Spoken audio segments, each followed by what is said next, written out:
And understand, we are the church. This four walls mean nothing. Because when we walk out of here, we got to live a life of God out at work, at school, in our neighborhoods. Right. This building just sitting here. This just houses where you come. So when you talk about the church, it's talking about individuals. All you do is come to fellowship, to get renewed.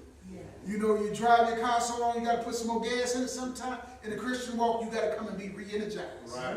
You got to come and be encouraged. You got to come and be challenged. And that's what the job of the church is. That's what the job of the church is. They had real church back then, where your inner soul got blessed in the service of the Lord. Where you came to church and you left and feel like you've been to church.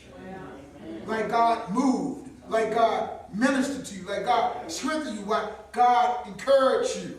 That's the kind of church they had back then. The Bible tells us that prayer was made without ceasing of the church unto God for Peter. The church prayed. Churches ain't even praying today. They had a prayer chain going for Peter, the saints, when he was put in prison. And the 6th verse tells us when Herod would have brought him forth the same night, Peter was sleeping. When Herod would have brought Jesus forth to kill him that next day, Peter was sleeping. Peter was at rest. Between two soldiers, Herod, the king, had two soldiers bound him with two chains. They had a chain from his hands and his feet. And a keeper before the door, keeping the prison to make sure Peter didn't get away. The devil thought he had Peter bound, ready to kill him. The devil got a death one out on all of us, I keep telling you. But bound with two chains, and the keeper before the door kept the prison. But God heard the prayers of the church for Peter. God heard the prayers of the body of Christ.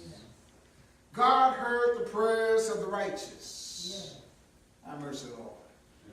You know, sometimes when you sleep at night, when you're in tune with God, your spirit is crying out to God. Because you know a spirit don't sleep. When you sleep, when your body rests and your spirit is still woken alive and alert to what's going on around you, the spirit being.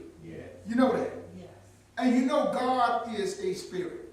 So when your spirit connect with God's spirit, connect with the spirit word, what Jesus meant when he told Nicodemus, you must be born again.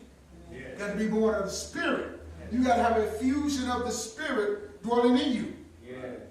7th verse said, and behold, the angel of the Lord came upon him. The angel.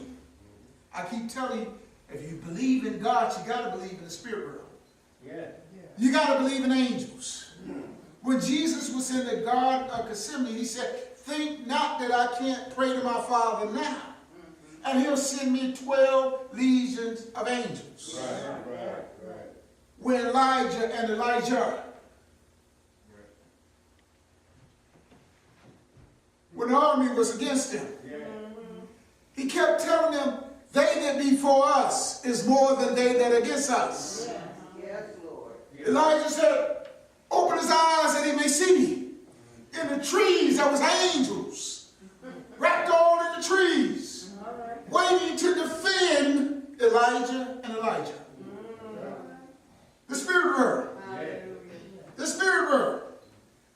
When Jesus cast out demons in the natural, the demons spoke to Jesus in the spirit and said, Jesus, we know who thou art. Have thou come to torment us before our time? The people didn't see it. They did not have an eye. But Jesus saw it. Angels are real. They're ministering spirits. They're ministering spirits.